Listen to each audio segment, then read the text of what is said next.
My name is Phyllis Wheeler. I'm going to read to you the first scene in my book, The Long Shadow. Weather was brewing. Heat was still rising from the pavement when the wind started up, carrying with it the tang of coming rain.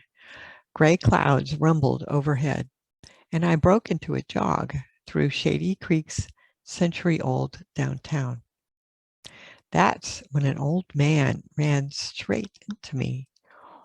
Or maybe I ran into him. His silver pocket watch left his grip and went flying, and he grabbed me to steady himself with a feeble, dark-skinned hand.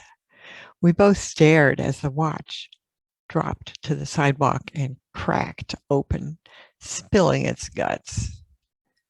I shook my head. He didn't have a phone. He had a pocket watch. This guy was from a different century, a really different century. I'm sorry, I said. I was going too fast. Didn't see you. I knelt, face to the wind to get the curls out of my eyes, and took a baker's minute to pick up a handful of tiny parts. He seemed frail, hunched over a wooden cane. He looked at the watch pieces in my hand and murmured, "It was my granddad's." Then his eyes roved over to my face. "Richie." He said my name as if he knew me. Now, that was pretty freaky. He couldn't know my name because we'd never met. "Richie," he whispered. Tingles spidered up my back. I could count the African Americans I knew by name on one hand, and none of them carried pocket watches. "I'm really sorry, sir," I babbled. "I hope you can get the watch fixed. I just spent my money."